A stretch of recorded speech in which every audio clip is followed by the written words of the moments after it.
तो अब तक हम देख रहे थे कि भूमि में किस प्रकार से सुख होता है। आचार्य महाराज कहते हैं कि भूमि के जीवों को इतना सुख होता है कि जितना चक्रवर्ती को भी नहीं मिलता। भरत चक्रवर्ती का नाम आपने सुना होगा। ऐसे तमाम चक्रवर्ती हुए, 6 खंडों के राजा होते हैं, इतना सुख वैभव होता है, उनसे भी ज्यादा सुख भोग भूमि के जीवों को प्राप्त हुआ करता है। वहां के जीव चक्रवर्ती की अपेक्षा भी अधिक सुखी होते हैं।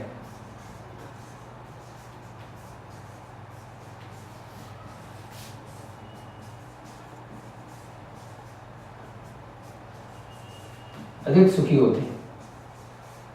और एक और महत्वपूर्ण बात है कि भोग भूमि में असमय मृत्यु नहीं होती। असमय मृत्यु यानी कि जितनी आयु उनकी लिखा के आए हैं, जितने पल्ले की आयु लिखा के आए हैं, उतनी आयु के बाद उनका देहांत, उनका मरण होगा।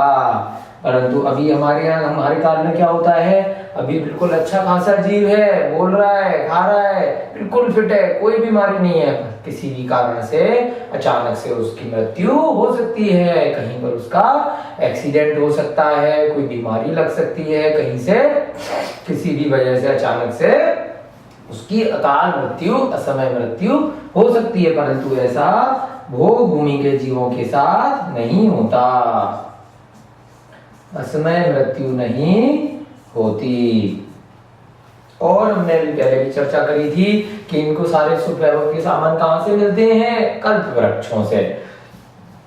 अभी हम आगे देखेंगे कि कल्प वृक्ष कितने प्रकार के होते हैं, क्या क्या देते हैं इनको। यह जीव सदा सुख पूर्वक कीड़ा करता रहता है और 10 प्रकार के कल्प वृक्ष से सारी सुख सुविधाओं के सामान प्राप्त करता है। 10 प्रकार के कल्प वृक्ष। कल्प वृक्ष कितने, 10 प्रकार के होते हैं। अलग अलग वृक्ष अलग अलग सामान देते हैं। 10 प्रकार के कल्प वृक्षों से भोग की, उपभोग की वस्तुएं प्राप्त करता है। भोगोपभोग की वस्तुएं प्राप्त करता है।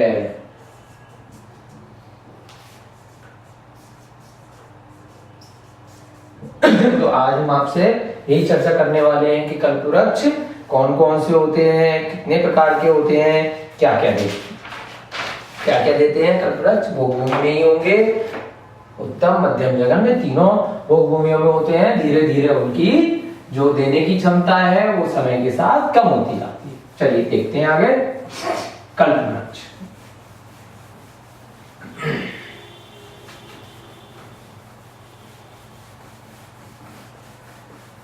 अब तक आपने समझा कि काल कैसे होते हैं, कितने होते हैं, कैसे चलते हैं और भोग भूमि में क्या स्वरूप है जीवों का।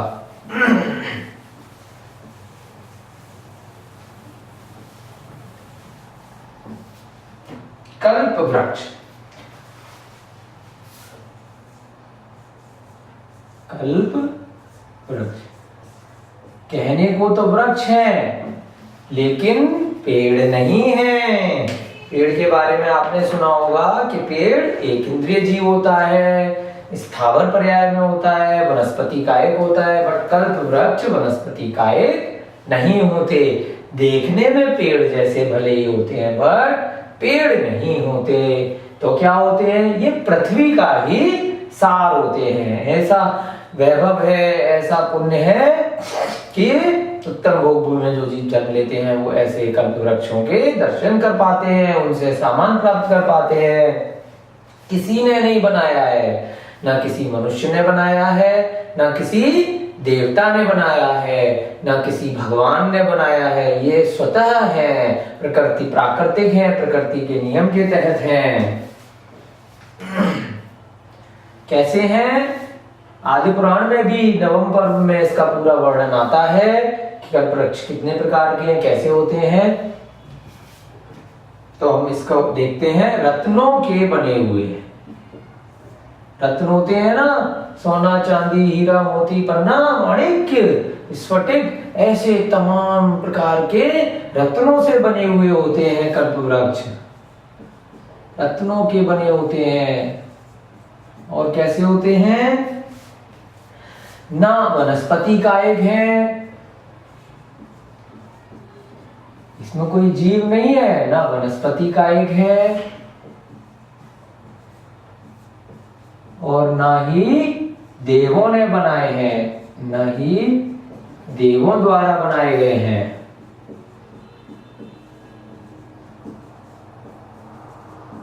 नोट्स हम आपको इसलिए लिखाते हैं जिससे कि आप उसको समय समय पर लिख के बाद में भी कभी पढ़ना हो तो पढ़ सके। ना किसी देव ने बनाए हैं, ना किसी भगवान ने बनाए हैं।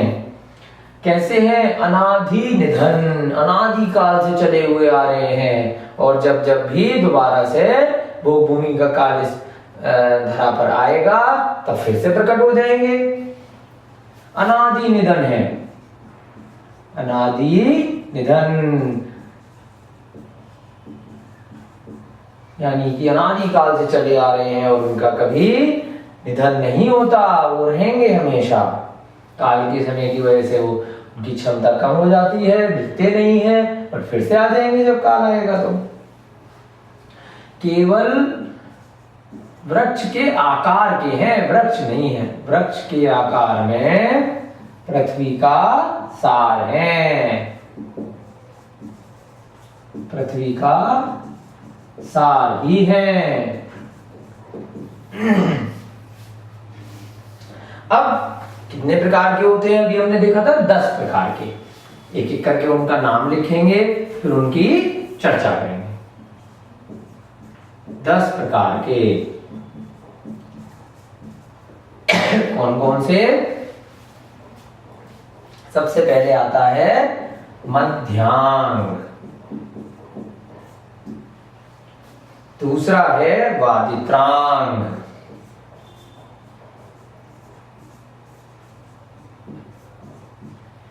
तीसरा आता है भूषणांग, जैसा नाम तथा गुण।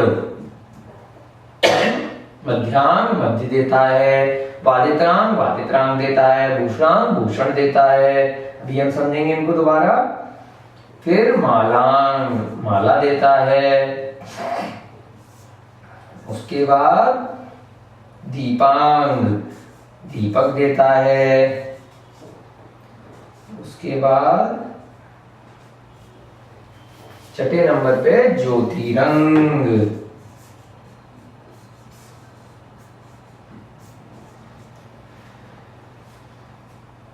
सातवां ग्रहांग, उसके बाद भोजनांग, ग्रहांग घर देता है, भोजनांग भोजन देता है, ज्योतिरांग प्रकाश देता है, उसके बाद भाजनांग, कौन? भाजनांग भाजनांग बोलते हैं बर्तन को, जो बर्तन देता है। 10वें नंबर पे आता है वस्त्रांग, यानी जो वस्त्र देता है, कपड़े देता है, तरह तरह के भांति भांति के। आजकल की तरह से नहीं कि मॉल में जाओ और कपड़े खरीद के ले आओ, वो पेड़ से मिल जाता है, पेड़ जैसे दिखते हैं पेड़ होते हैं। अभी किक करके समझते हैं। मध्यांग यानी कि रस देता है, और रस भी कैसा होता है? अमृत के समान, अमृत के समान रस देते हैं, अमृत के समान रस देता है। उसके बाद वादित्रांग, वादित्रांग बजाने का सामान देता है, भांति भांति प्रकार का। कौन कौन सा? दुंदुभी,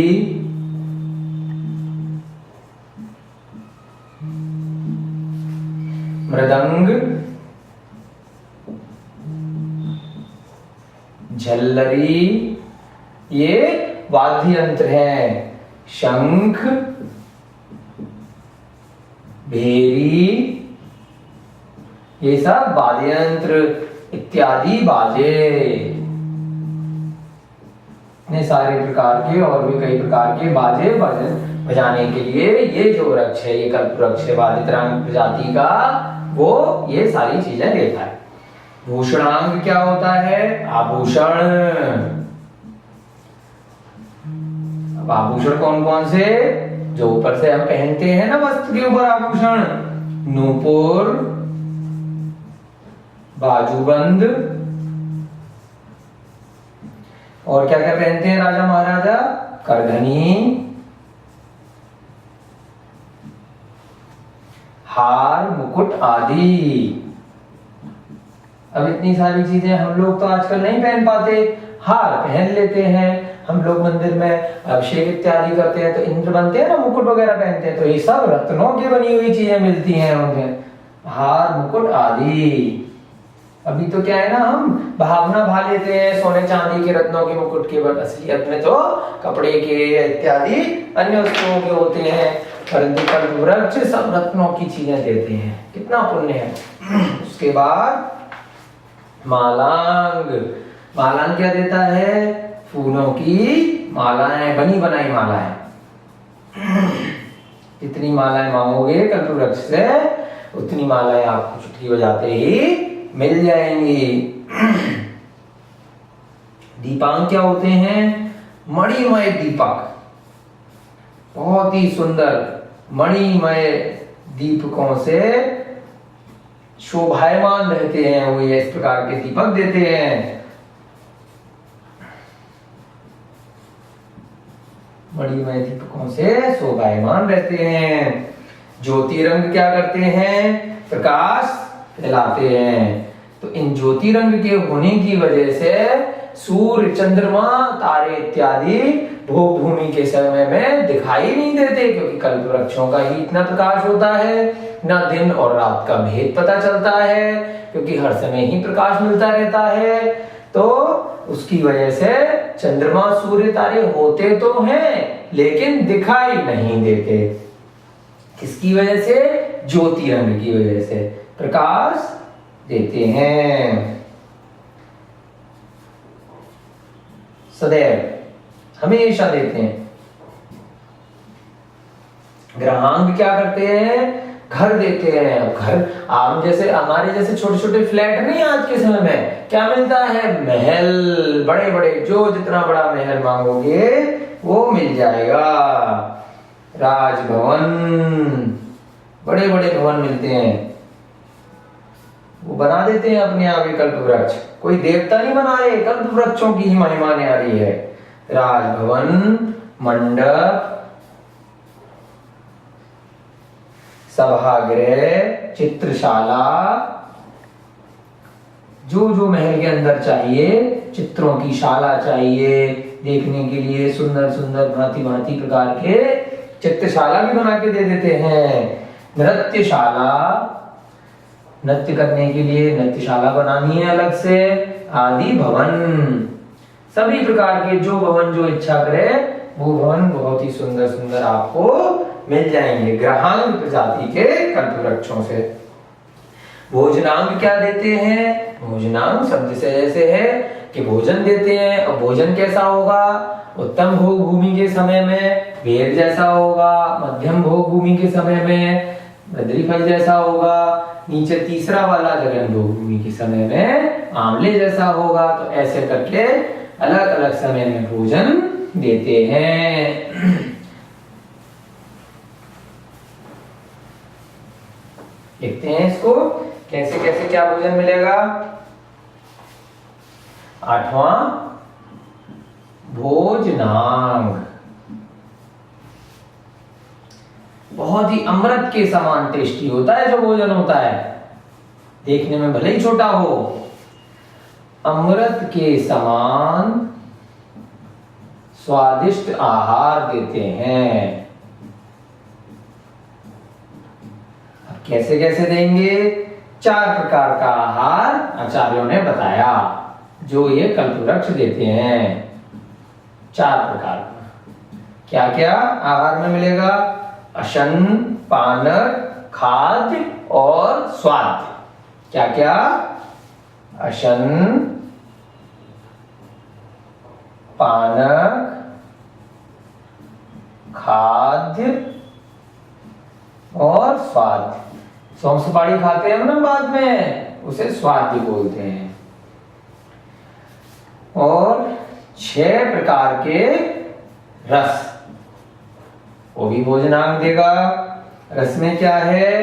कड़वा, जैसे करेला नहीं होता, खट्टा, आंवले जैसा, नींबू जैसा खट्टा, और चरपरा,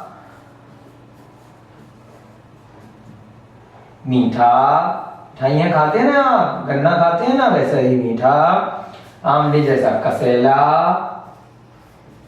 और खारा जैसा जल होता है ना, तो ऐसे सभी प्रकार का 6 प्रकार का पीने का रस होता है। अशन किसे बोलते हैं? अशन कहते हैं रोटी को, दाल को, चावल को, ये सब भी ये वृक्ष बना के अपने आप देते हैं। कोई खुद नहीं बनाना पड़ता है, ना कोई काम वाली रखनी पड़ती, सब पेड़ देते हैं। रोटी, दाल, भात चावल को बोलते हैं कई जगह, आदि हर प्रकार की दाल फ्री में मिलती है, पैसे भी नहीं देने पड़ते। पानक, पानक क्या हुआ? जैसे नाम से है, पानी पीने की चीजें, पानी हुआ, जूस हुआ, मौसमी का, अनार का, तरह तरह के फलों का आदि पीने की वस्तुएं हो गई पानक। उसके बाद खाद्य, खाद्य में क्या आता है? लड्डू वगैरह मिलते हैं ना, बाद में खाते हैं हम, खाने के साथ भी खाते हैं। खाद्य में आ गए लड्डू इत्यादि। मुंह में पानी आ रहा है ना लड्डू के नाम पर, आना भी चाहिए। ध्यान दीजिए, वो भूमि में उत्पन्न होंगे, खाइए खूब। उसके बाद स्वाद, स्वाद क्या होता है? खाने के बाद स्वाद के लिए कुछ चाहिए होता है ना, पान चाहिए, सुपारी चाहिए, सौंफ चाहिए, इस तरह की वस्तुएं। पान, सुपारी, जावित्री आदि, ये सब स्वाद में आते हैं। उसके बाद 9वां प्रकार होता है भाजनांग। भाजनांग कल्प वृक्ष क्या देते हैं? बर्तन देते हैं। भाई खाएंगे भी तो सही ना बर्तनों में, बनाने के लिए भले ही नहीं चाहिए क्योंकि बना बनाया मिल जाएगा, बट खाने के लिए तो चाहिए ना, बर्तन देते हैं। उसके बाद 10वां हमने देखा था वस्त्रांग, तो बड़े ही विशेष प्रकार के वस्त्र, सुंदर सुंदर कोमल वस्त्र, महामूल्य वस्त्र, अनेकों प्रकार के, अनेकों कोमल और महामूल्य वस्त्र देते हैं। तो ये हमारे 10 प्रकार के कल्प वृक्षों का वर्णन समाप्त होता है। बोलिए महावीर भगवान की जय। बोलिए आचार्य शिरोमणि विद्यासागर जी महाराज की जय।